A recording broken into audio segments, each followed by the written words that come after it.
got an idea, but it stays between us, guys. Agreed? Okay, it's really simple. We make an agreement. No, wait, more than an agreement. Like a bet? No, a pact.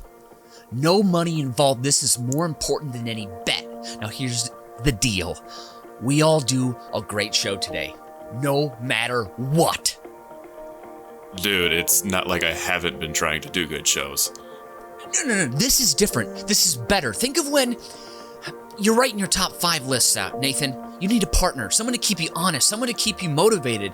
That's what we are.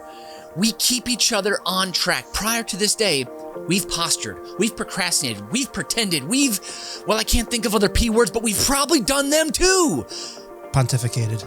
Separately, we are flawed and vulnerable, but together, we are the masters of our podcasting destiny. The tiger-style kung fu is strong, but our dragon style will defeat it. The Shaolin masters from East and West must unite. Guys, you're ruining my fucking moment here. Now think about it. No longer will our audience remain flaccid and bored. From now on, we fight for every listener out there who isn't getting the game show podcast they deserve when they should be. This is our day. This is our time. And by God, we're not going to let history condemn us to a bad show. We will make jokes with truth at their core. We will do callbacks. We are Über Cinco! The podcast game show where we deep dive top 5s. Welcome, everyone. I'm your host today, Mitch Brinkman. Today in the den, kicking off the new year, the contestants will be listing off their top 5 movies from the year they turned 13. It's the main brohemes, the great show guys. He's got a cool dad who's been there and an affinity for baked goods. Someone call it an intimate knowledge. Welcome, Brian Ernst. Hello, Brian. Thank you so much. And he's the shy jock with long hair who just can't wait to sing his truth without musical accompaniment. Nathan Henenfent, good day, sir. Welcome. Good day. I'm ready to revisit the beginning of the awkward stage that is still going on. Yes, amazing. Okay, if you didn't know, the years these men turned 13, Brian, your year is 2003, a wonderful year. 2 years after 9/11? Yes, that math is right. Quick math bonus, 1 point to me. Thank you very much. Nathan, your is 1999, 1 year before the whole world ended, supposedly. Quick math bonus to me again, 1 year. Man, I'm just racking up these points. This is sick. All right, this is going to be one hell of a battle today, folks. 99 is hard to deal with, but Brian, you've got the greatest sequels ever made in your year. Let's see if you chose them.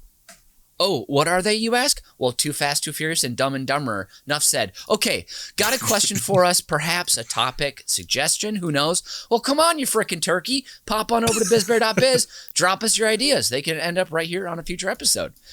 And of course, for the folks who haven't played along before, let's get everyone up to speed on the same page, and let's do a quick rundown of the rules. Each player in the den has spent time with today's topic arranging their top 5 answers in order of importance. Those answers have been submitted to the host who will moderate the game, awarding points to the player with the most poignant answer. Starting with their number 5 choice, we will move up the ranks until we reach each of their top answers. But if both contestants happen to have the same answer on their list, well, we have an Über stare-down.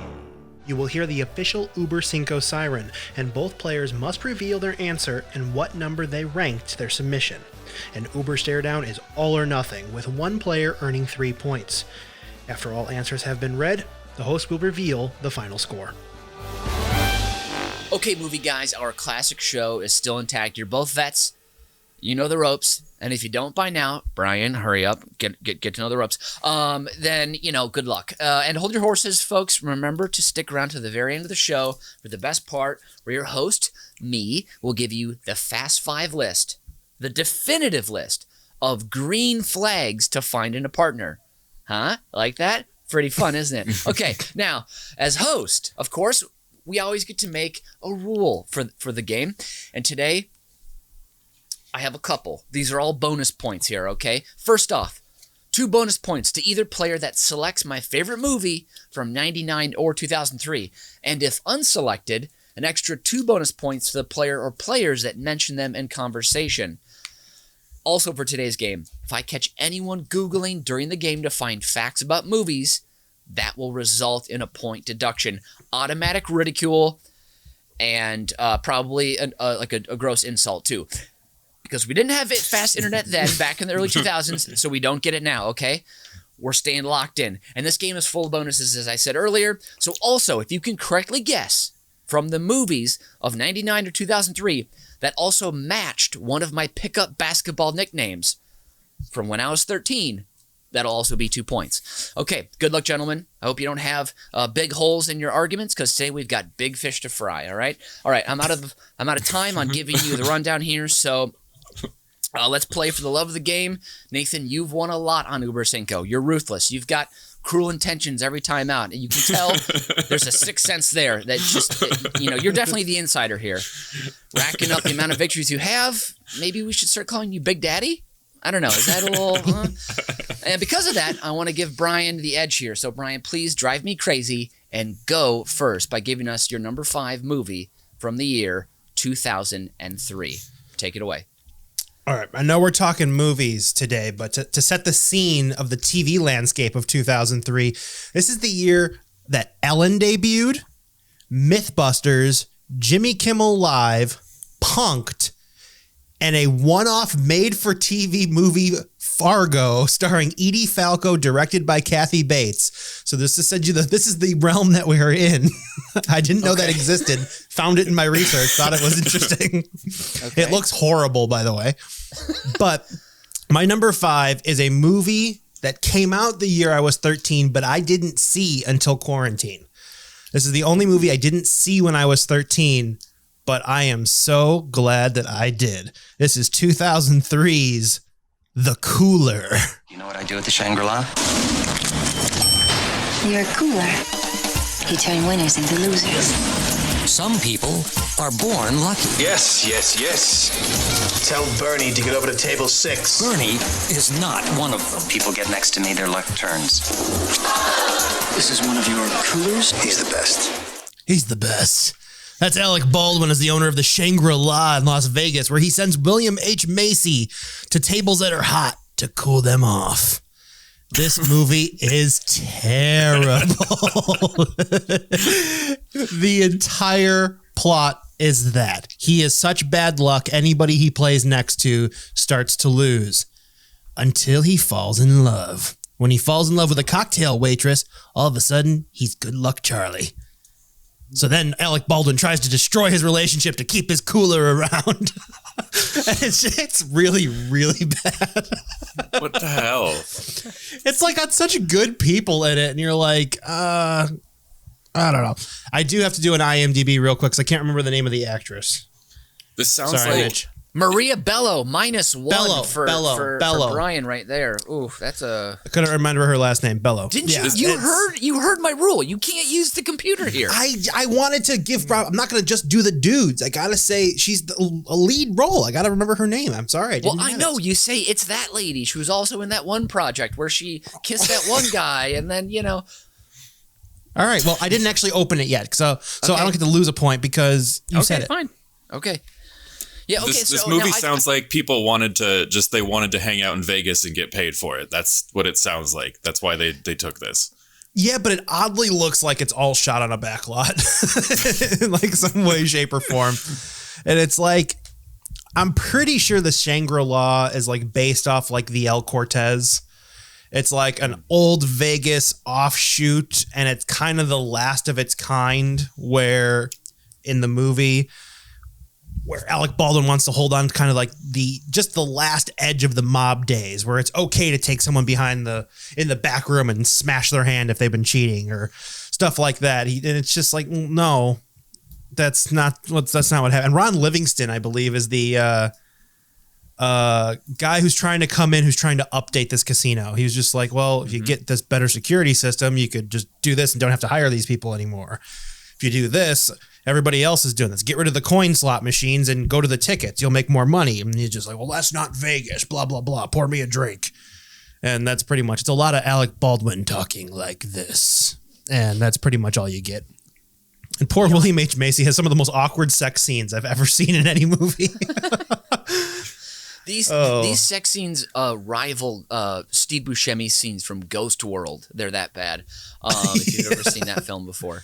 But this, Billy I've seen H. this movie, and I kind of liked it the first time because it was that fun butting up against of like new age, data-driven corporate America with like old classic Vegas that was kind of kept together with, gum and a little whiskey. And I don't know, I found it kind of charming. And the scene when Alec Baldwin takes the guy in the back and gives him the what for and the bloody hello. I don't know, I kind of like that scene. I think Alec's a pretty good bad guy in this one. I think you need to watch it again. Really? Does it not age well? It does not age. I think you probably saw it a few years ago. I think Yeah. you need to watch it with a modern lens, and it is tough. And it's worse because I was trying to make my way through just a bunch of Vegas movies I hadn't seen, and this was on the list, and the only way to get it was to buy it. It's one of those, it's not on any streaming service because nobody even wants to pay the streaming rights for it. So I paid $8 for this movie on iTunes, and now I own it forever. Too bad you can't resell movies on iTunes. I know. It is kind of the worst. That's a bummer. Okay, the cooler this is. Are any other terrible plot holes or weird plot mechanisms you want to touch on here before we move on to Nathan's number 5? There are. I mean, I've only watched it the one time, so it's not like some of these other movies where I can go into great detail about, because I watched them multiple times when I was 13. I just thought I couldn't leave this one off the list because it left such an impression on me when I watched it recently that I was like, I think about it like once a week about how much I disliked it. Wow. Yeah, it's like, oh man, that movie was bad. Or every time I fire up the Apple TV and I'm looking for a new movie, the cooler's right at top as recently added. Like I just see it every time and I can't avoid it. It's interesting how much bad movies are sticking with us recently. I feel like that's a common theme in our viewing habits in the past year or so. Because I think bad movies are still fun to watch. Yeah. The hate watch is really underrated. It's a lot of fun. Yeah. Agreed there. Good point. Nathan, keep us moving here. Give us your number 5. My number 5 is a movie that I would watch over and over again when it was on TV back in the era. It's endlessly charming. It works on multiple levels. I'm talking, of course, about the 1999 Tim Allen vehicle, Galaxy Quest. This is one of the most fun movies ever. So the premise is Tim Allen plays sort of a William Shatner-esque figure on a very Star Trek-esque show. The cast are now has-beens, and they're going to conventions, and they all hate each other. They all hate Tim Allen's character because he's a blowhard who still thinks he's living in his prime. And then it turns out that some aliens have actually been receiving transmissions of the show and love it so much and believe it that it's real that they've sort of modeled their own appearance and protocols on their ship after what happened on the show. They built the actual spaceship from the show to its exact specifications. They're in trouble. They think only the cast of the actual show can save them. And so they bring them on, they kidnap them essentially and take them to fight the actual aliens. And they get help from Justin Long's character, who is a teenager who's a super fan of the show, and he actually can save them because he knows the show inside and out. And it's funny, it's charming. They all band together and they save the aliens. It has an A-list cast with Sigourney Weaver, Sam Rockwell, and the great Alan Rickman, who has the catchphrase, by Grathbar's hammer, you shall be avenged.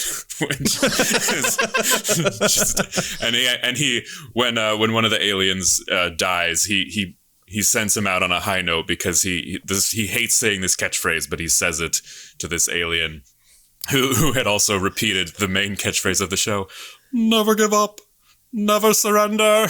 And it's all very self-aware and winking at the camera.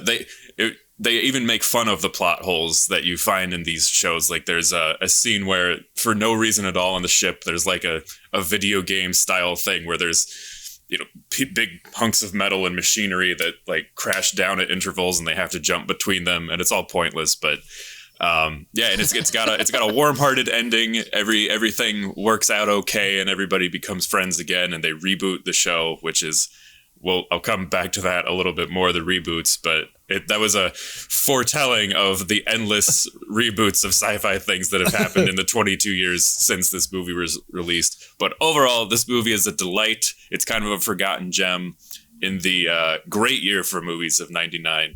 There's my number 5.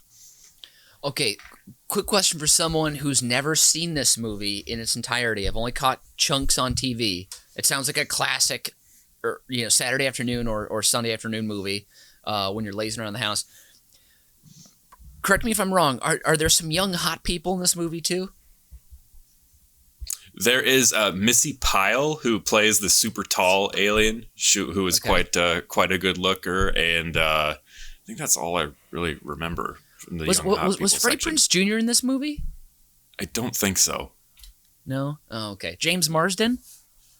I don't think so. No? Okay. All right. Maybe I'm thinking of a different movie. I don't know if I am. But okay. I think you're mixing it with Starship Troopers. Starship Troopers. That's what I was also thinking of. That's the Paul Verhoeven one. That's more campy, but a take on the stupidness of war. Got this it. Okay. is more of a blockbustery family type movie. Okay, I'm very sorry for veering towards Starship Troopers. I didn't mean to do that. That was an honest mistake. I don't have my It's also Google a good here with movie, me. but different. Okay, is this the best Tim Allen movie there is? Period. I would say it's the best Tim Allen performance. I mean, the best Tim Allen movies would have to be the Toy Story movies, I think. Okay. No, that'll be Disney's Jungle to Jungle. I am a fan of the Santa Claus. I won't lie. I do like the Santa Claus. That's a good movie. Okay. All right. Well, interesting. I'm gonna have to take a peek at this one. Brian, you're getting 2 points for yours. You mentioned that interesting TV in the top part, but you didn't tie it in at all. I didn't know where that was coming from. A little out of left field there. So yeah, it was. You needed to know it, and there was no way to fit it in, so it was there. Okay. I didn't need to know it, but you still fit it in. So you would have gotten 3, but instead you're getting 2. Worth it. And okay, fine. And you almost got that -1 for Googling, so be careful with that. And guys, just know, I can see the computer light on your faces if you go onto the internet. So just, if it changes, I'll know. I'm watching. I have an eagle eye during... Nathan, are you Googling? Nathan, I can see Nathan's face is being lit up. Is he Googling? That's a -1. That's a -1. Even if he didn't press return, it's still a -1. Nathan, you're just dancing on my fire right now. I'm taking -1 just for that. All right, you both got 2 points for that round. I'll be watching Galaxy Quest here very soon. We're going back to Brian for his number 4. Keep this rolling here, pal. You want to talk about A-listers. We're talking about my number 4 right here. Okay. And again, I'm just going to let my clip set it up for me. Academy Award winner Matt Damon. Academy Award nominee Greg Kinnear. Academy Award winner Cher. 4-time Academy Award watchers, the Farrelly brothers, bring you a story of 2 brothers who are one of a kind. Well, I'm gonna have to level with you. Siamese twins ain't the easiest sell I've ever had. We're not Siamese. We're American. 2003, Stuck on You. I love this movie. I had this on DVD. It's one of those movies, you remember how you would fall asleep with the DVD player on and then the music on the menu would be stuck in your head? This is one of those movies. I absolutely love this movie. It's so stupid, but I watched it probably, you go through those like, I don't know if you guys did this, but it was like whatever was in the DVD player, you lived with that for 3 months. That's what you fell asleep to. Wait, what? And then you would just change it. Yeah. You would just leave the movie in. Why so long? Why not like a week? No, it's just, that was the movie. That's the one I used. And after a while, it became Little Dicky, Child Star, whatever that is. And no, that was Dickie Roberts, former Child Star. There's a lot of these bad movies that was like when I was a teenager, they were awesome. This is one of them. Watching Mr. Goodwill Hunting be attached to Greg Kinnear for an entire movie. And it has one of my favorite visual jokes I've ever seen. Spoiler alert, at the end, they get the surgery to be separated. And they are both wheeled out in wheelchairs next to each other. And they both stand up. And as soon as they take their steps, they just fall in opposite directions. And then there's a point where they can't live apart. So they end up just adding Velcro to all their clothes so they can just still be stuck to each other even after the surgery is over. This is the movie that introduced me to Eva Mendes. So that's plus 1 point right there. Oh. A very odd trajectory where they decide they're going to move to Hollywood because Greg Kinnear's character wants to be an actor, even though Matt Damon's character has stage fright. So I'm like, there's just a lot of fun stuff in this movie. I can't say anything about it. I'm just getting giddy and giggly just talking about it. I will say I am charmed by this movie. The bit where also Matt Damon is a short order cook, which Kinnear is with him sometimes, but sometimes he's just like, doing his lines, like, practicing his lines while he's just standing next to him as he's making burgers. Meryl Streep is in this too. Meryl Streep. So what is the movie that she would have filmed in Martha's Vineyard? I can't remember.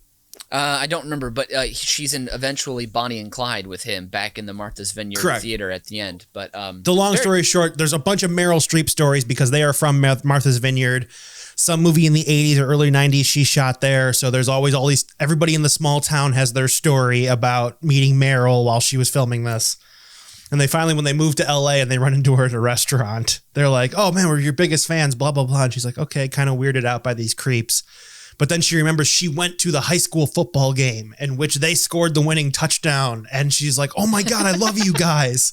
And Meryl Streep geeks out over these conjoined twins in the middle of a Hollywood restaurant. And hey, they got Meryl. So, I mean, they did okay for this movie. There's an anecdote from this movie that I think I heard from one of you, but we can't move on without sharing it. This is where one of the Farrelly brothers comes out of Video Village, walks down to the set after he's been watching one of the takes and goes up to Matt Damon and just goes, suck less. And then that was his note and he walks back. And that is an actor's dream. Yes, right? Yes. The earnestness that Greg Kinnear plays this role with, and then the like beta whiny energy that Matt Damon has in this film works so well. And just, the Farrelly brothers are there for all the best ridiculous, dumb physical gags. Matt Damon hyperventilating into a paper bag is very fun. Yeah. Yeah. Which maybe all along Ben Affleck was the alpha in that duo. Maybe he made Matt write Good Will Hunting. He was like, no, you write it and I'll put my name on it as well. So maybe it was like a power play or something by him. We'll never know. Never know. This is a home run for you, Brian. I'm gonna be honest with you. So expect some quality points here coming up. Nathan, I want to move on to your number 4, and I just want to say here before we move forward to the listeners, there's going to be spoilers all over this episode. So just know these are old movies. Let's just let it all. If you haven't seen them from 1999 or 2003 yet, come on. Yeah. So you guys, no need to hold back. Give us all your thoughts. Give us all the plot points you need. Nathan, let's move on here for your number 4. Well, this won't be a big problem because this is a genre where you know the ending to the movie before you start. This is the teen romance comedy. There were a lot of notable ones from the late 90s, 2 very, very popular ones from 99. I chose one over the other. The runner-up was American Pie, and the superior one, in my opinion, was 10 Things I Hate About You, which was based on William Shakespeare's Taming of the Shrew. So good source material, although Taming of the Shrew is it's been criticized retroactively for its sexism. The whole premise is this guy just wants to prove to his bros that this woman who is shrewish, which is obviously a pretty gross thing to call a woman, he's going to basically bend her to his will.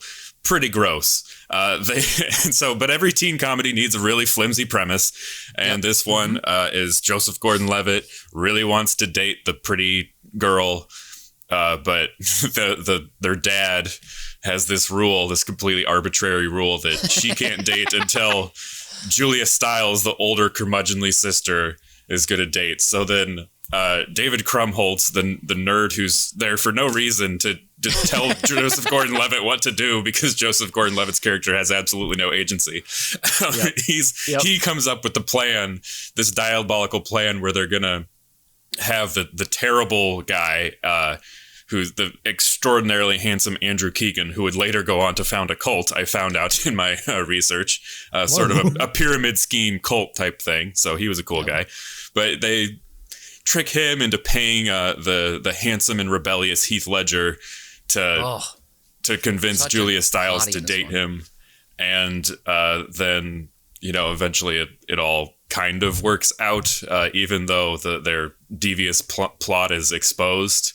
So Joseph Gordon-Levitt gets to eventually date this girl who's like completely vapid and shallow, and so it's really, that's probably going to work out poorly for him in the end. Heath Ledger and Julia Stiles is impossibly cool in this movie. The script is really clever. It gives her a lot of like great one-liners. It's very self-aware. She comes off as the best part of the film by far.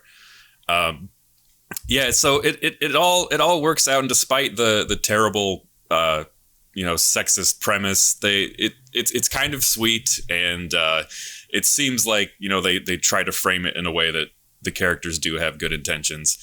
And it's got it has a great cameo from Allison Janney at the beginning of the movie, who's their principal, who's writing a sort of 50 Shades of Grey type. And it has nothing to do has absolutely nothing to do with anything. They just stick her in there and have her writing a filthy novel as a principal, which, I mean, it was amusing. And then it's got Gabrielle Union, who is almost 30 years old, playing a high school sophomore. So that's cool. But her and Larissa Olenek, who's the one that's being pined after, they have a line that's, so Gabrielle Union says, "So you can be overwhelmed and you can be underwhelmed, but can you just be whelmed?" And the response is, "I think you can in Europe."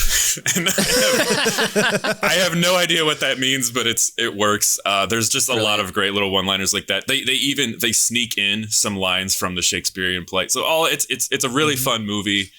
Julia Stiles, so cool, made Heath Ledger a star.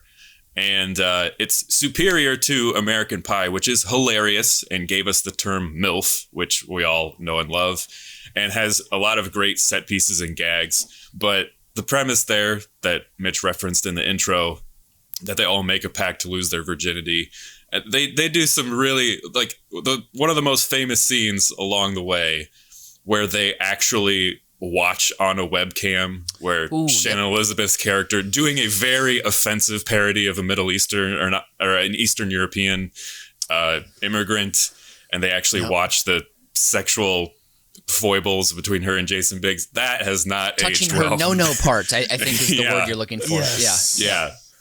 And I mean, it's the outcome of the scene is funny, as Jason Biggs' complete lack of any sexual prowess is exposed. But there's funny parts to this, and they try at the end to kind of redeem the guys, where when they actually get to do the deed, they kind of try to frame it as in it's a more caring experience than what you expect. But it's the second most memorable, or the other most memorable teen comedy from that year, but I think 10 Things I Hate About You is the better movie and the least gross in terms of how it's aged. Well, I think also people don't know American Pie is based off of Shakespeare's Julius Caesar as well. So, which I think, like, when you think about it in that frame, it's a very interesting take. I think that this is a great choice. Also, I love about 10 Things I Hate About You, they didn't film it in LA. They filmed all the high school stuff. I think it was somewhere in Spokane, Washington, or maybe or Seattle area, something like that. With one of the greatest high school football stadiums ever. That thing could seat 10,000. It is a cathedral, to pigskin. But it opens in the most like 90s way ever with with you see the Space Needle, Seattle being the capital of the 90s rock movement, and they're playing 1 Week by Bare Naked Ladies. Like, it just screams 90s. Oh, I was like, yeah, like it immediately puts it into place. Yeah, like exactly. Yeah. This is a great number 4. Brian, do you have any thoughts or memories from 10 Things I Hate About You? Did you hold a slight crush on Julia Stiles for a bit like I did? Oh, yeah, for a long time. And then during the YouTube Originals years, so like when they first started putting those out with like YouTube Red and stuff like that, she had a web series that was on there called Blue, where she plays a prostitute for like high-end folks. But she's raising a kid at home. But like, you know what I mean? Like, she doesn't do like stuff on the street. Like, it's like governors and athletes and things like that. So, and that was like a revigoration of that childhood crush. And I was like, oh, aged like a fine wine, I see. Nice. She also is the secret weapon of the whole Bourne film series. Yeah, she's so good in those movies. Yeah, small role in each one of them, but she steals every scene. She's got the grit, and she's just Julia Stiles is awesome. Yeah, I'm sad she's not in more because, yeah, especially that it's 10 Things I Hate About You. I loved also Padua High School, great name for the high school, as I think that was the name of the town in Taming of the Shrew. Mm-hmm. I remember seeing at the Shakespeare Theater on Navy Pier where they put up Taming of the Shrew. We saw it in high school. And I remember getting out of there and being like, oh, that was a lot like 10 Things I Hate About You. Because I had not made the connection. And then I was like, oh, I'm dumb. That's what this is. I'm a stupid man, Ernst thought. Yeah. Well, guys, thank you for your number 4s. These are both excellent. Brian, you were going to get 3, and then I saw you reading something off to the side. If you weren't Googling, sure looked like it. You lost a point, but then you gained one back by revealing that, or by using the phrase, "Ooh, you've aged like a fine wine," which absolutely could have been a line in one of these 2 movies that Nathan was referencing. So I'm going to give you that bonus point back. So you're both getting 3 points. Appreciate it. And Brian, please, your number 3, if you wouldn't mind. My number 3, I feel like you guys are going to agree with. This is probably the biggest blockbustery movie that I have. Do not assume. Don't assume. I will assume. Do not assume. God, I will fucking assume. Okay, fine. All right. This is a start of a huge conglomerate that should have stopped at a trilogy that was not. This is Pirates of the Caribbean: Curse of the Black Pearl. Ooh, it's a movie. Oh, it's not very good, is it? Oh. That's my Jack Black or my Jack Sparrow. I don't know. I'm sorry. You're close. That was bad. That was really bad, but close. I got one very important thing, mate. I'm Captain Jack Sparrow. So that's the sort of things that you need right there. And that's one of the clips I pulled because I said that so many times after seeing this stupid movie. That and this. Hello, Poppet. Hello, Poppet. We say that all the time throughout my teenage. I saw this with Kevin, and it's like he being a huge Disney fan. I saw this movie before I've even went to a Disney World or any ride. So I know the movie more than I know anything else. So I really, really enjoyed this. And this was like the truly big adventure movie of like my childhood. Like we had some other things like that, but this was like the really big, like what I feel like people in the 30s and 40s were going to the movies for. Like when this came out, I was like, oh man, we have to go see this. And it was awesome. Plus, another childhood crush, 19-year-old Keira Knightley in this movie. Ooh, baby. When I'm 13, that was holy cow. The creep that was flag an awakening is flying high today. Whew, my gosh. Why is that a creep flag? She was older, I was younger. How is that a creep flag? No, just your earlier line about Julia Stiles. It was bordering. It was just bordering. I'm sorry. It was flattering. I will back off.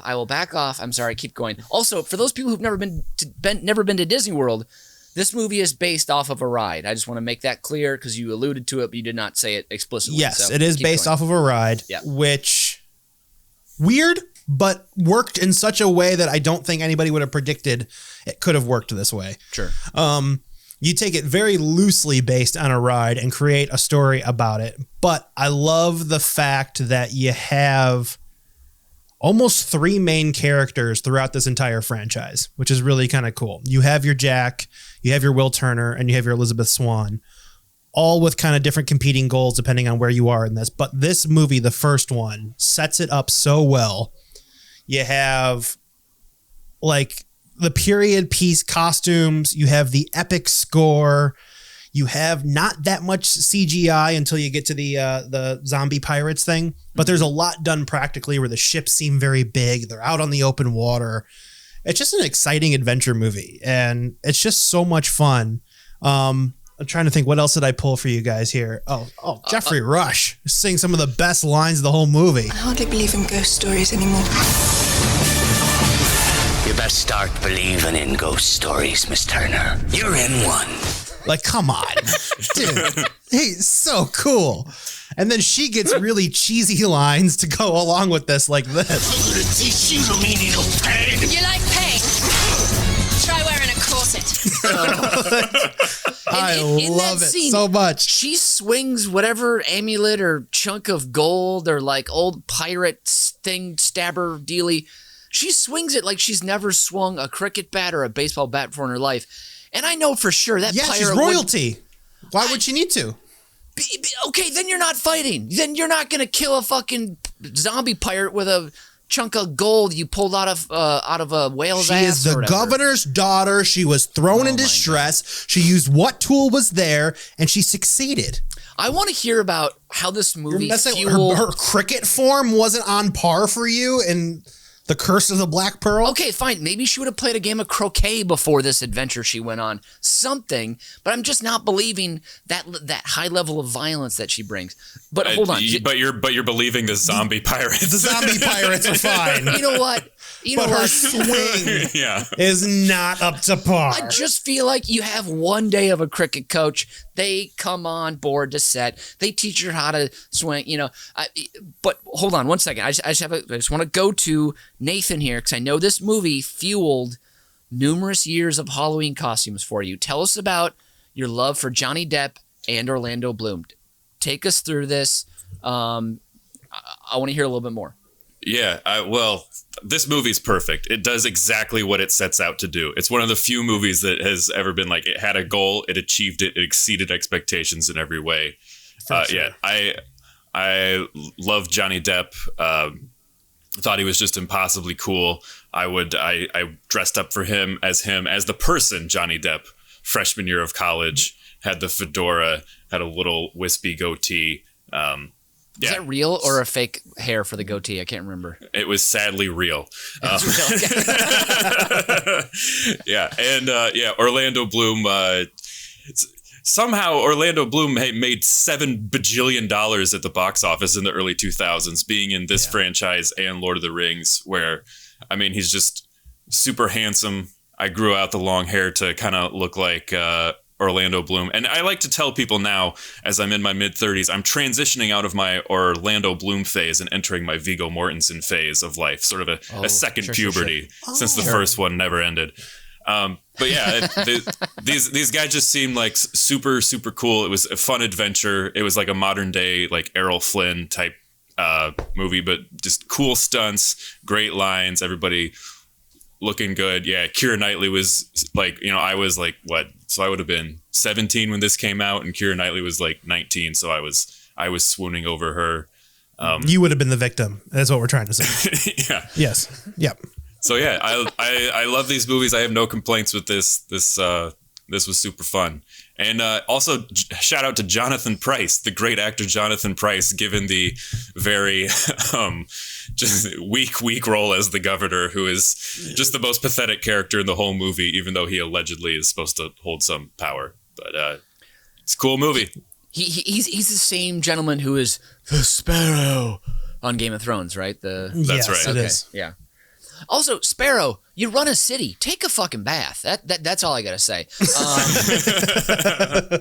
Okay, that is a great number 3, Brian. Thank you. I also want to mention This movie was seen by one of my mom's best friends, a bachelorette lady. She had a lot of time on her hands. She saw this first Pirates of the Caribbean film in theaters 16 times.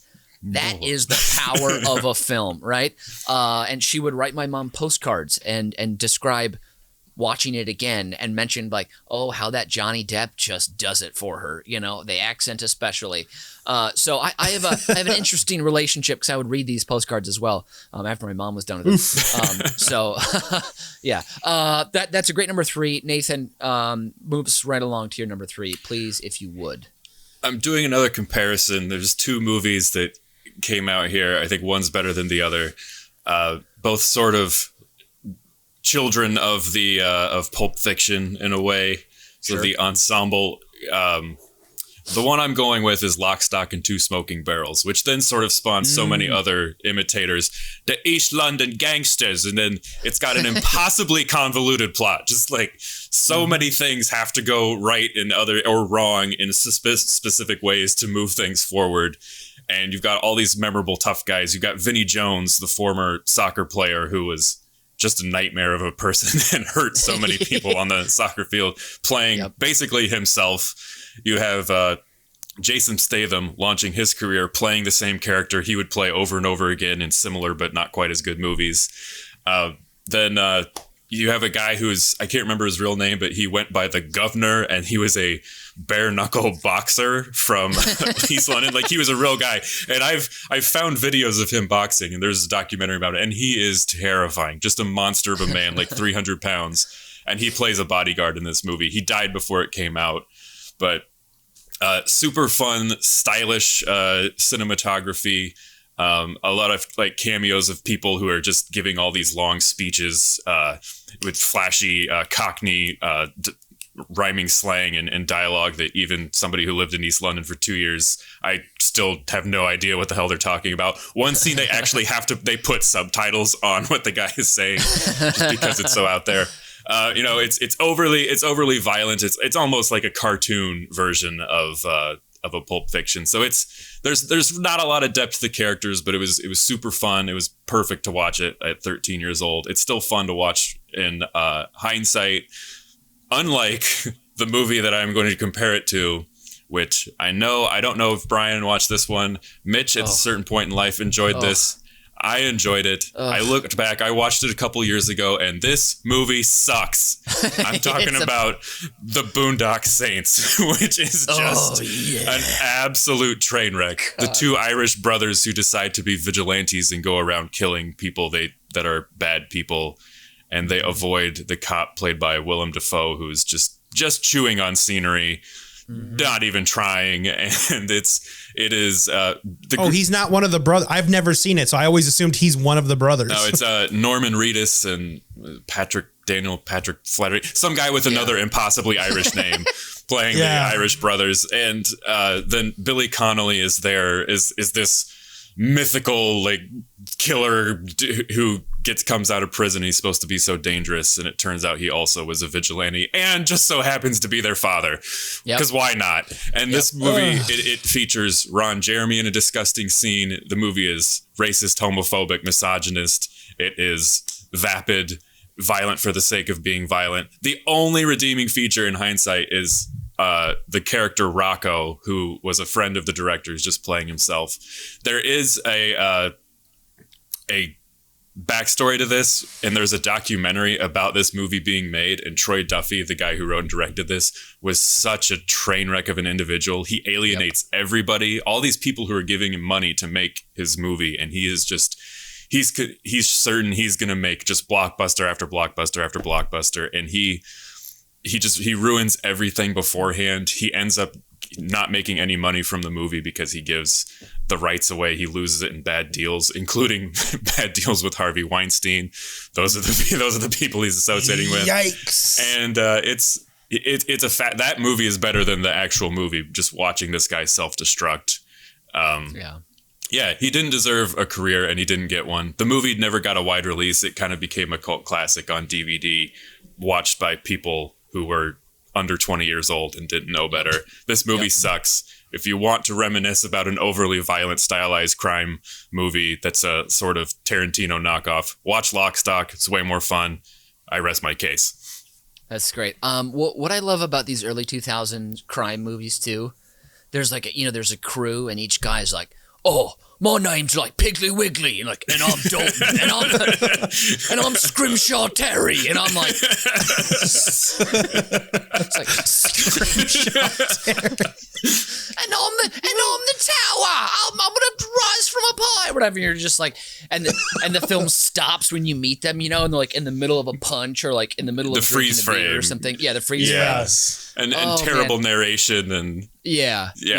Or like the main character will be like running through like a cattle barn with bulls chasing you, like, I bet you wonder how I got here. Let's go back to the beginning. And then you like flash back and you're like, oh yeah. Lock, Stock, super, super fun. Boondock Saints, I own the DVD. I'm pretty sure I bought it again because I thought I lost it as an 18-year-old. Why not just let it be? Because it was fucking awesome at that point. I remember Mitch and I at one point watched this with our friends Brad and Lewis, our old roommates, on a St. Patrick's Day morning. We watched this movie, and Mitch and Lewis were so inspired in their Jameson and Bushmills fueled revelry that they had a fight just for fun in the front yard. I remember that now. Oh my god, that was so stupid. Oh wow. Yeah, boys, this was very good. Brian, you're getting 3 points for your, because obviously this movie meant a lot to you and to me also, and also to my mom's friend Marty. So you're getting 3 points for that. So you should thank Marty Biak for this one. Thanks, Biak. Yep. Nathan, the Lock, Stock is great. I mean, you made me reveal that I own 2 DVDs of Boondock Saints. So you're getting an extra point there. So you're getting 4 points in this round actually. Oof. So that's a big W for this round. On to our number 2s. No one has mentioned either of the favorite movies or the movies that my pickup basketball nicknames derive from. So just keep your brains on that. Brian, keep us rolling though with your number 2. All right, I'm gonna keep my number 2 short because I got a lot to say about my number 1. Number 2 though is Holes. Oh, hold on. No pornographies. You cannot list pornographies. Disney's Holes sounds like. Didn't Walt produce some unsavory films back in the 40s? Sorry. Okay, keep going. I don't know. Well, they must be in a chest next to his frozen head. We'll have to check in on that. But this is obviously and his Nazi the retelling regalia. of the book. Yeah, probably that too. But Holes. This is peak Shia LaBeouf when I am this. This is him just coming out of Even Stevens. Mm-hmm. This is all of that. So when I find out that my favorite character is Louis Stevens is going to be in Holes, I am so pumped because this book I read at least 4 times over growing up. I loved this book, and it was the one I would always choose for book reports and all that stuff. Did you just recycle book reports? Did you just like? Oh yeah, have for it sure. Half done and cheat. But I would actually reread the book again. I would not change anything that I was doing, but that's all that would happen. Is this the book you read the most in childhood? Probably. Wow. Okay. Yeah, I probably read this because I read it so many times. Yeah, definitely for sure. Okay, keep going. I love this. It's a very clever tale. It's especially the book. It gets very, very deep, and then the movie has a banging cast. You have Eartha Kitt makes an appearance. You have Sigourney Weaver, John Voight. Sorry, but then it's just they are all kind of like the leaders of the camp. There, Eartha Kitt plays this like mystical character in a flashback, long story short. But for those who have seen it, there is a meme that goes around now where there's this one section of a flashback when Sigourney Weaver was a child where you finally realize why all these holes are being dug in the first place is because there's rumors of a secret treasure out in the desert. This lake dried up, a treasure was lost, and her grandfather bought the land and they started digging holes. And one of the things that the grandfather says is this. I'm tired of this, Grandpa. That's say this all the time. That's too damn bad.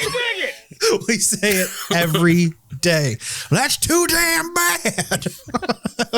Let me pick it up here for you. This is another movie with a great cast of characters. You got Armpit, you got Zigzag, you got Hot Bob, you got Fire Breath Terry's in there too. No, actually, those last two were made up, but the first three were real. And Stanley Yelnats, the main character, Yelnats Stanley backwards. Correct. That's a big part of it. It seems like. Now, Brian. Yes, it is. Can you answer this honestly? This movie, everyone's digging holes. It's about trying to fill a hole in your life. This guy's trying to fill it with treasure when really he probably needs to fill it with family and love, correct? Is that what you were looking for when you were reading the book as a child? Were you trying to fill a hole? That was... I think this book is what got me interested in story, because it really starts with being Stanley Yelnats's story. And then you kind of learn about all the events that got several people to the same point, like all Zero? Tied into this flashback of story. Yeah. So I think that was when I was like, oh, I finally started to understand that you could do clever things with story. It wasn't just, it starts, it ends. It kept going back and forth, and being only in 5th or 6th grade, I was like, oh, I kind of really like this. And so when there was a movie coming out, I was like, holy shit, that's going to be awesome. Okay. So I think that would have came out when I was in 8th grade, 7th grade. So that worked out perfect. Interesting. All right. Did you see us more than once in theaters? I don't think so. No? I think I only saw it the once, but okay. Probably read the book again though after I saw the movie. Oh wow, God! Just getting at that book, Yeah, buddy. You just love getting inside that book over and over. Did you own the DVD?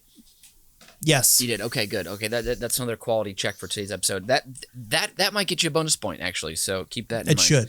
I deserve it. Nathan, I don't have much to say about Holes, unfortunately, because I've never seen it. Because I didn't watch Even Stevens, and I find Shia LaTour to be quite shrill. So, wow. Yep. Nathan, please give us your number 2. First, I am going to make 3 guesses at your basketball nickname. Oh, sure. From movies from 1999. The Mummy. Ooh, good, close, but no. Runaway Bride. Oh no, I was still single then. Oh boy. Okay, here we go. And She's All That. Oh, that's a little sexist, but I thought about it. You were very close. Actually, my 99, it's actually The Bone Collector. Oh no, I'm sorry. Wait, no, yes, yeah, that's from 99. The Bone Collector. Yep, I would kill people and take their bones home with me. So, on the court, that is. Or you just really liked wieners.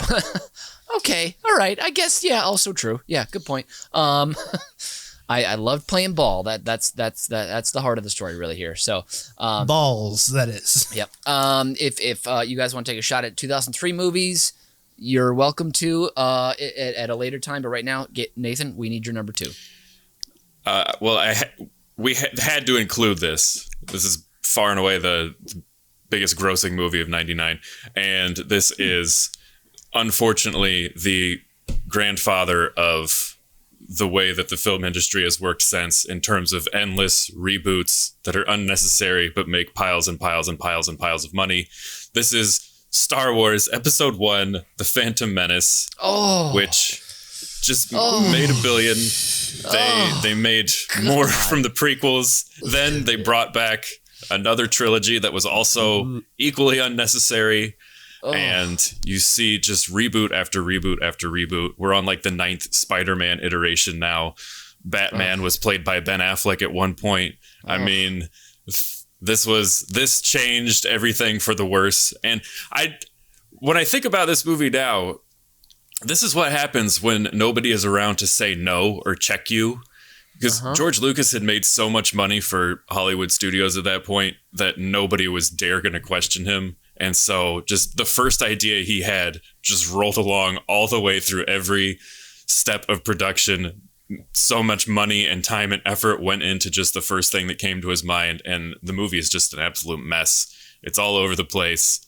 I mean, the visual effects were cool at the time, but it's utterly bizarre. But it's such a notable event and sort of a landmark in the business that I had to include it. So there it is. Well, Nathan, I know there's a photo of you and George Lucas on the streets of Chicago. Did you unload all this to his face just to make sure you got it out there? No, I didn't. Well, George Lucas also gave me the endlessly enjoyable original trilogy, which I love and still amazing to this day, and also 2 great Indiana Jones movies, which are just a lot like the Pirates of the Caribbean first movie, just endlessly fun, swashbuckling adventure. So George Lucas is not without his merits, but yeah, you're talking about Raiders and Last Crusade, correct? That's right. Okay, good. Just making sure we're on the same page. Yeah, yeah, they're just stupid amounts of fun. When you say he gave us those movies, he didn't Kasdan write the first one, and didn't someone else direct it? He just was like there on set. No, Lucas wrote and directed the first one. You sure? And then he was executive producer for you gonna check for the later ones, but he's still he's a producer story. On the other ones. Okay. But yeah, he definitely wrote and directed the first one, and he came up with the character of Indiana Jones. So yes, I did meet George Lucas, and it was cool. But yeah, I mean, this movie's been talked about and how much of a disappointment it was over and over again. I mean, when I saw this movie when I was 12, 13 years old, I didn't realize exactly what it was. I was just so excited to see big special effects and lightsaber duels and it's a new Star Wars movie. Like, I never thought this would happen, and here it is. And you go through that stage of like, maybe like the third time I saw it, I was like, oh, this isn't very good. And you want to like it, and you keep trying to justify it. And then as the years roll by, you're just like, I still have vivid memories of the car ride home after seeing it in theaters, and we didn't really talk about it because none of us wanted to dislike it. Yeah. You know, like we didn't want to dive in too deep. So like, oh yeah, that was really stupid. And like, Jar Jar Binks, then we're like, where should we go to dinner? And then we got into dinner topics, and then like that kind of got us away from it. But man, yeah, I stand by the pod racing scene. I still enjoy that to this day. If nothing else, it doesn't really make sense. It's enjoyable. If nothing else, it spawned a great video game. The N64 video game of the pod racing game was super fun. It actually inspired a better game that was at Yorktown AMC growing up. It was a sit-down arcade machine that had the 2 joysticks. You'd have to drive it like the movie. I loved that shit. Well, maybe sometimes they should just make it a simple game and not a full 2-hour movie or 3-hour movie. Or actually, it felt like a 4-hour movie. It's only a 20-minute scene. That's fine. Boy, I don't remember this movie because I only saw it once in theaters and I never watched it again. Brian, do you have anything else to add to this? Who was the winner of this film, or who saved it from complete and utter poopy destruction? It's still the best out of all of them. I think most people will say Revenge of the Sith is the best, but what makes The Phantom Menace so good is Hayden Christensen's not in it. That's what makes it so good. In the prequel trilogy, the best performance is another chewing the scenery up is Ian McDiarmid as the becoming Emperor Palpatine. Like he's cool in it. But that's about it. I was gonna say Ewan McGregor too, but he doesn't have my favorite line until Attack of the Clones. That's when he falls down. Hello there. You don't get that until the second one. So sorry, that's not fantastic. I am super looking forward to the Obi-Wan series because me too. Ewan McGregor deserved better material for playing. Correct, Obi-Wan. And with Filoni as promotions there at Lucasfilm, let's hope it's a good one. All right, guys, I'm gonna score this one out. Brian, I was happy to hear that you had a delicious passion for holes when you were a young boy, and I mean you were insatiable about flipping through holes. It sounds like, and so I'm gonna give you 3 points. And Nathan, for a movie I knew was crap as a young boy, and I can't. Actually, I wasn't a young boy. I was a moderately aged boy.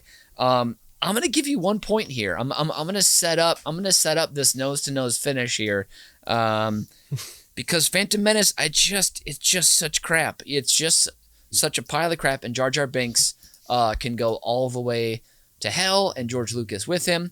And also, quick question: what year did you meet George Lucas on the street?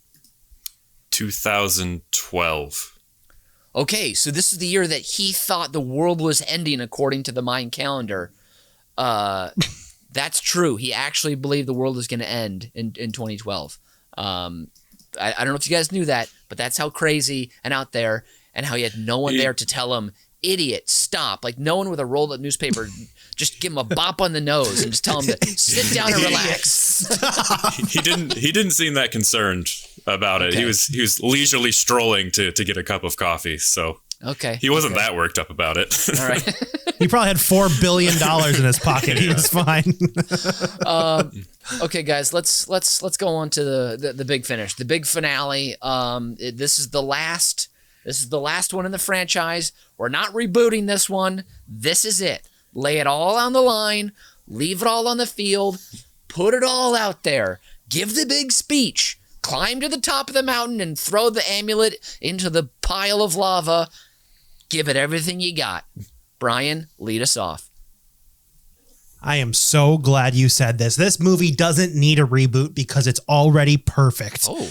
This movie I watched so many times as a 13-year-old on. I remember I got a bootleg copy of it, and then I got the actual copy of it, and I think I got another copy of it. This is 2003's The Core.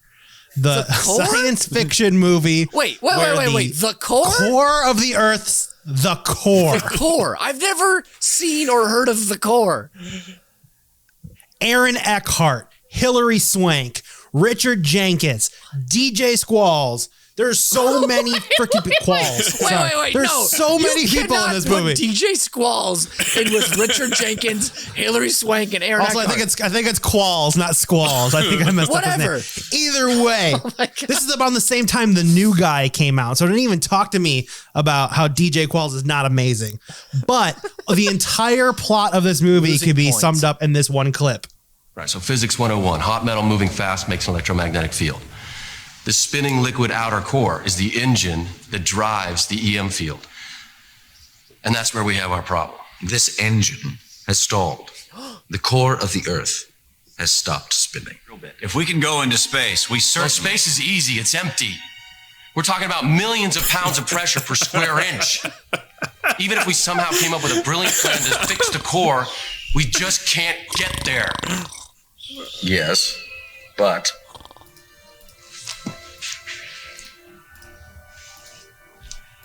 what if we could? Stanley Tucci for the win. Yeah, Stanley Tucci as well. Oh as the Earth starts falling apart, little small electronic waves start messing with things. The first thing it messes with is birds start falling from the sky. And then all of a sudden, a bunch of people with pacemakers collapse. And then as Hilary Swank is trying to land a space shuttle coming back to Earth, their telemetry is all off, and she has to help land a space shuttle in the LA River. All right. Anybody who's seen Grease knows where this car chase takes place. Imagine landing a space shuttle and doing it successfully in the LA River. Amazing. All right. Now our ragtag team has to figure out how to drill to the center of the Earth, drop a bunch of nukes, and reset the core. You with me? So they build this ship that can withstand the pressure, and they get dropped into the ocean, drill through the Marianas Trench, start going through that mantle, baby. Boom, boom, boom, boom. People die along the way. It's dangerous. Whoa. Then they get down there, and then when they get down there, you finally realize it was our fault all along. Oh, no. The Americans created Project Destiny. This was a project where we already drilled down to the core, and it was going to be an army weapon that Richard Jenkins was in charge of that could start an earthquake in any section of the world. And by building this machine, we actually stalled the engine. It was our fault. And then when they start thinking that the nuclear weapons won't restart the core, we think about firing Destiny while they're down there to kill our heroes to restart it. Because as they say in the movie, an electronic pulse can stop a heart, but it can also restart one. But no, we succeed and we drop all the nukes. They blow up on the Earth and the core starts spinning again. The end. Yeah. Jeez. Aaron Eckhart and Hilary Swank save the day as they're the only survivors. And they make it back up top. Dun dun. The core. You could hear Aaron Eckhart dying inside when you played that clip. There's a lot of scenes like that are just pure exposition because it's like we have to set up at least these 3 things for everyone to understand in layman's terms before we can go on with the movie. Yeah. And what's funny is he's giving that speech to a room of like American government executives. Like these are all the people that are surrounding and filling out Richard Jenkins's team. And he's trying to explain how this is how the earth works. In that clip, it's amazing. In that clip you sent, he starts to explain it, and then a random general goes, "Why?" And you're like, "Oh, good, yes, thank you for asking." And you're like, "Oh, come on." Yes, let me finish this. Oh. That scene is probably one of the funniest and just pure exposition. But I think it's because it's Aaron Eckhart in that role that I like the movie. He's just an enjoyable person to watch. So I think that was part of it. And Stanley Tucci, like I've never had an issue with Stanley Tucci. Everything he does is pretty awesome. So Tucci, that's kind of where I was at. I'm guessing this helped spike your interest in science, Brian. I'm guessing you got very into science and polarity with this movie. Am I right in that? Yeah, I did get into it, and I realized how crappy the movie was. How this doesn't work. I actually rewatched it recently. I still enjoy it. Wow. I know it's bad. I still like it though. Wow. Okay. I think we should add it to our hate watch playlist. All right. A wonderful hate watch. In a post-vaccinated world, we should get hammered and watch the core. Nathan, it's your time. Step up to the plate. Knock one through the lights. Well, I had a lot to choose from. Like these would have been boring to talk about, so I didn't choose them. But so many great movies from '99, like The Insider, Boys Don't Cry, American Beauty, Green Mile. There's a few others in there, but one that I think might have been Mitch's favorite, possibly Office Space. Oh! Ding, ding, ding, ding, ding, bang! Good call. But for my number one, I went with the coolest movie ever made, The Matrix. Yep. Bullet time, baby. This one I saw on... our local cable company had screwed up and everybody in Roseville got Cinemax for free for like 18 months. And The Matrix... Do not mention any pornographies. I said no pornography mentions here. Okay, careful. Okay. Well, the Matrix, what I thought was pornography at the time. The Matrix was on like, I don't know, every 2 or 3 days, and you could just like drop yourself into it at any point, and then you would watch it all the way to the end. Mm-hmm. It was so impossibly cool. The special effects still hold up today. The whole movie holds up today. The impossibly cool characters with the style, with the cool jackets and the sunglasses, which the famous Morpheus sunglasses that didn't connect to the ears, which I bought, which I ordered, and when I was like 15 or 16. And my head was too big for them, so they barely covered my eyes. And they where they clipped onto the nose caused me to start with a nosebleed. So I think I paid $40 for these sunglasses as a 16-year-old when I didn't have $40. And they came in a little case. I wore them once. It was hugely embarrassing. And then I never wore them again. But then also the Matrix was perfect when you were 13 because it made you think that you were pondering really deep philosophical questions. You know, There is no spoon. Take the red pill or the blue pill. Like, is determinism, is that a thing? Because the Oracle is like, it is an admittedly great line. And the Oracle is my favorite character, the sweet old lady baking cookies who apparently knows all and sees all. And she says, "Don't worry about the vase." And then Keanu Reeves turns and he's like, "What vase?" And he knocks it over. And she says, "What's really going to bother is, would you have knocked it over if I didn't say anything?" Oh. Yeah. These are the things that are turning over in your mind as you go on this odyssey with awesome gun battles, awesome side characters, awesome villains, the ragtag group on their ship who are just like such a perfect mix of ne'er-do-wells and rebels. And such a great contrast. And Yellowbird or whatever. Yeah. Was it like Bowser and Tank? Yep. Cypher. Yeah. These were real character names. It was so cool to see them transfer, like, because they were just like wearing basically tunics or old dish rags, and then they would plug in, and they all of a sudden looked like total badasses. Wearing dusters. Yeah. And I watched this movie so many times. I walked around convinced if I got into a fight, I would be able to do perfect kung fu just based on memory. That is the best Keanu Reeves line of that movie. Yeah. I know kung fu. Yeah. It was this This movie is, as we speak, being rebooted. They're making a fourth one right now. The second, I loved the second Matrix movie. I still do. A lot of people didn't like it. The third one, everything fell apart. But I have high hopes for the fourth one. I mean, even a bad Matrix movie will still be fun to go see. And so, anyways, The Matrix, awesome movie, cool in every way, still fun to watch as an adult. I think it again was very influential with like the bullet time and special effects. So yeah, The Matrix. I think it was an easy pick. It was going to be my number one all along. Didn't matter what else was on the list. There you go. Nice. And I think this might be the movie I have watched the most in my life. Oh wow. Okay. Wow. That's a statement. Damn. That is a big statement. Both of you guys, you really you gave me your high heat on those number ones. Excellent job.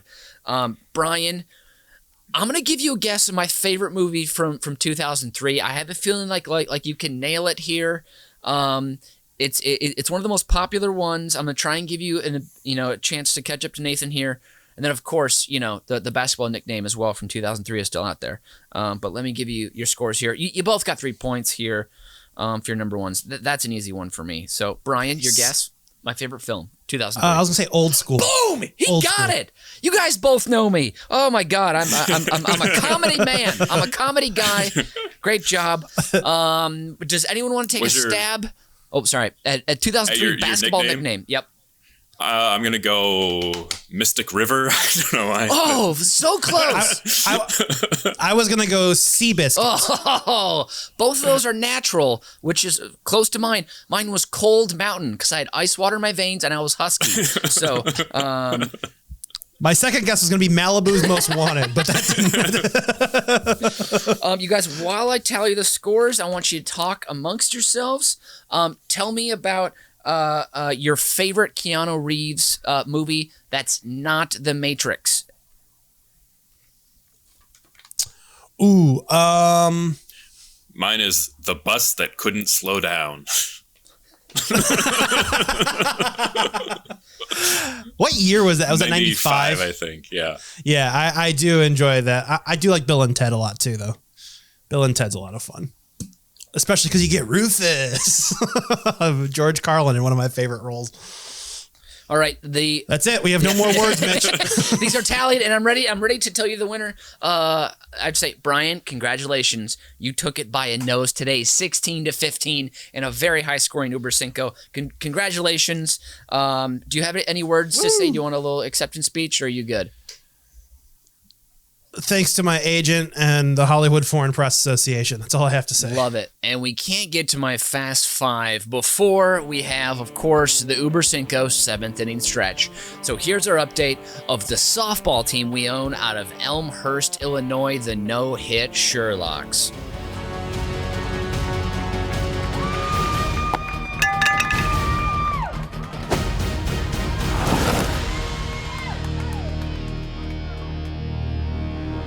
A nail-biter for the Sherlocks this week is longtime softball hater and first-time visitor Rick Ernst was settled with a spectacle that ended in extra innings.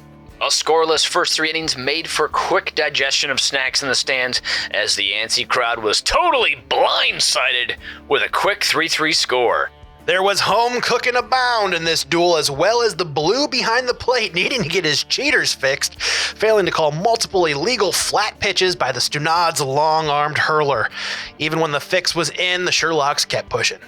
A double from Becky put the winning run at third, and Zach's sacrifice fly brought it home and left the Studnads holding their gabagool and meatballs and a big fat L. The No Hit Sherlocks are sitting comfortably in second place behind the juggernaut team of ringers, TTF, who continue on with their unbeaten record. And that's the softball update for this week, and back to the show. Now it's time, the best part of the show, the Fast Five. So here we go. Top 5 green flags to find in a potential partner. Number 5, a top-level shelf that's in easy reach. I'm talking about a righteous keister, folks. Number 4,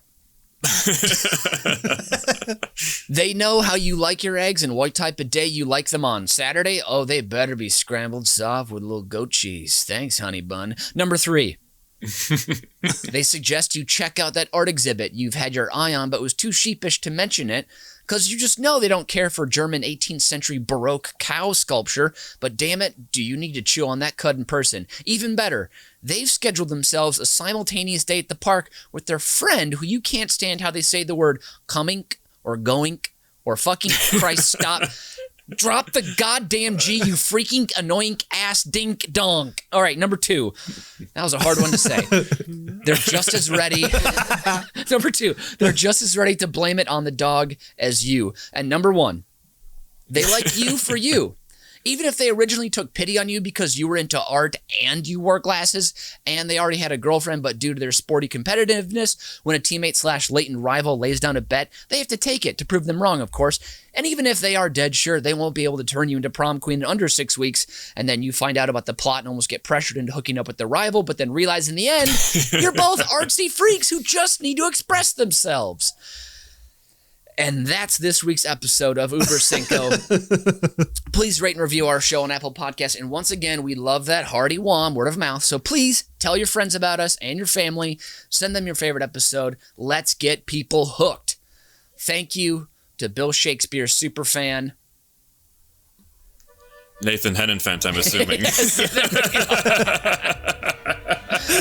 And the man who will read holes as much as you allow him.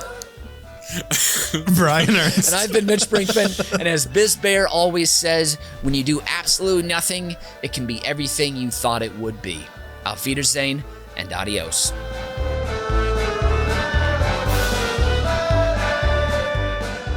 You've just listened to Über Cinco, a production of UBK Studios. Subscribe to the show on Apple Podcasts, Spotify, Stitcher, or wherever you get your fine podcasts from.